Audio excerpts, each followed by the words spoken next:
Sa video ito ituturo ko sa inyo ang dalawang paraan kung paano makikita ang statement of account sa inyong SSS account online. Kaya tara, samahan nyo ako at panoorin natin ang video na to. Pero bago yan, sa mga hindi pa nakasubscribe sa akin, kayo na ang bahala. So syempre, unang gagawin natin, punta lang tayo sa mga search engine na ginagamit natin kagaya sa akin Google Chrome at pagkatapos i-type lang natin ang sss.gov.ph. At pagkatapos may makikita tayong ganito, create a my.sss account or login. So i-click lang po natin yan. And then mapupunta po tayo dito, hanapin at i-click lang natin tong member login. And then dito guys, ilagay nyo na lang po yung user ID at password ninyo. At pagkatapos kung okay na, i-click nyo na ang sign in. At pagkatapos mapupunta na kayo dito sa paglagay ng one-time PIN. So sa akin guys, kung nakikita ninyo, dalawa na yung pagpipilian. May time-based one-time password at yung one-time PIN through SMS. So kung sa inyo guys is one-time PIN through SMS pa lang yung nakalagay at gusto nyo gumawa ng time-based one-time password, may video na po akong ginawa dyan. Ilalagay ko na lang po yung link sa description box. So ngayon guys, ang gagamitin ko is yung time-based one-time password. So i-click ko lang ito. Pero kung one-time PIN through SMS yung gagamitin nyo, pwede rin po. At dito kailangan kong ilagay yung time-based one-time password ko na makikita sa aking Google Authenticator. Basta guys, kung gusto nyo magkaroon ng time-based one-time password, may video na pong ginawa dyan. Puntahan nyo na lang po at panoorin para makagawa nito. Kasi seconds lang, nandyan na po yung password ninyo. Automatic nagre-refresh po siya every 30 seconds. Kaya mas madali. So yun na nga, nandito na yung time-based one-time password ko at nalagay ko na. Click ko na po ang login. So ayun na nga, makakapasok na po kayo at may makikita po kayong data privacy notice. So scroll down nyo na lang po yan. Sa pinakababa dyan, may makikita po kayong I agree. So i-click nyo na lang po yan. Pagkatapos mapupunta na po kayo sa homepage ng inyong SSS online account.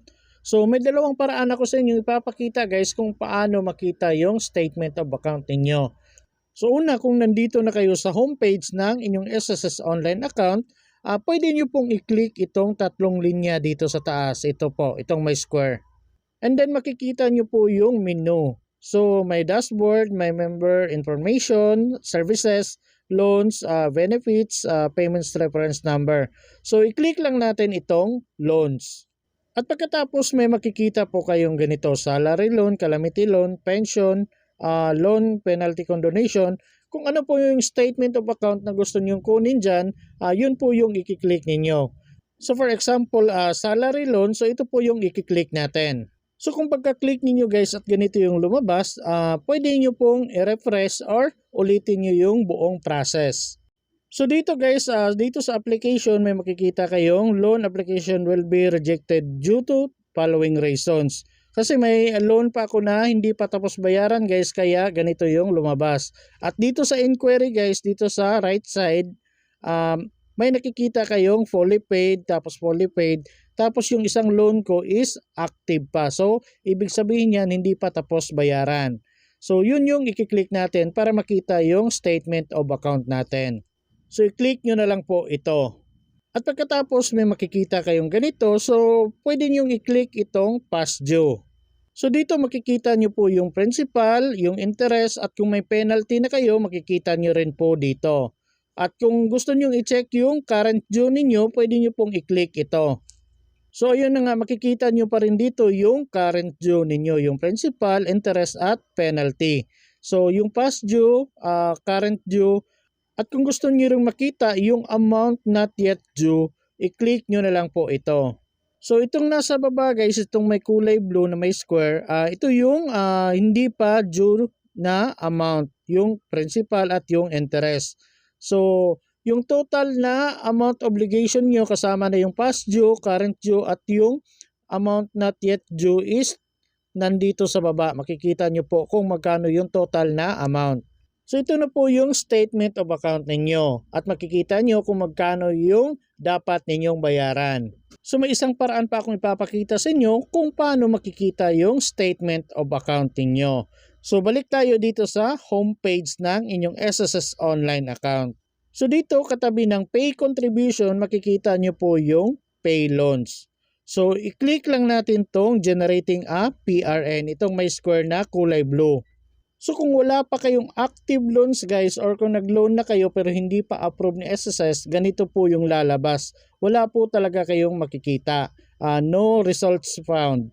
Pero kung may active loan kayo, may makikita po kayong ganito. So dito makikita nyo po yung SSS number, loan type, loan date at yung loan account number. Pagkatapos dito sa action guys, may makikita kayo sa baba na generate PRN. So para makaproceed tayo at makita natin yung statement of account natin, i-click lang natin ang generate PRN, itong may square. So ito na po yung statement of account ninyo as of November 2024. Yung sa akin kasi November ko na inopen. So nandito na yung past due ninyo, yung principal, interest at penalty. At makikita nyo rin po dito yung current due, yung principal, interest at penalty. So yung total amount due ay nandito rin po, itong may square. At nandito rin yung amount not yet due, yung principal at interest. So same lang sa kanina guys, nandito yung past due, current due at amount not yet due. So yung tatlo pa rin yung nandito. So kahit saan yung screenshot ninyo, pwede po yon. At nandito sa baba guys yung enter total amount to pay. So kung gusto niyo magbayad, pwede ninyong i-click ito dito, itong may square. So pwede nyo pong i-edit yan kung magkano lang yung gusto ninyong ibayad. Basta hindi lang bababa sa 0 guys, hindi siya mag-equal ng 0 at hindi rin lalagpas dapat sa total amount of obligation.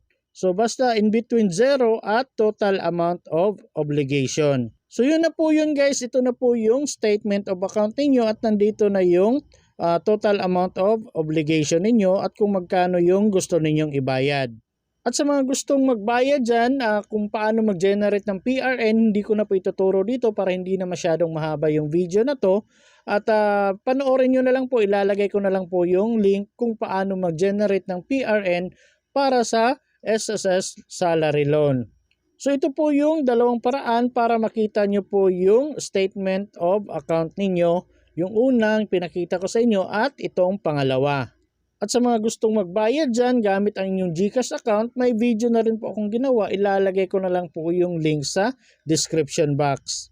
At para naman sa mga gustong mag-enroll ng bank account sa kanilang SSS disbursement account, may video na rin po akong ginawa. Ilalagay ko na lang po yung link sa description box. Ito na po yung bagong update ni SSS kung paano mag-enroll ng bank account sa inyong disbursement account enrollment module sa SSS Online.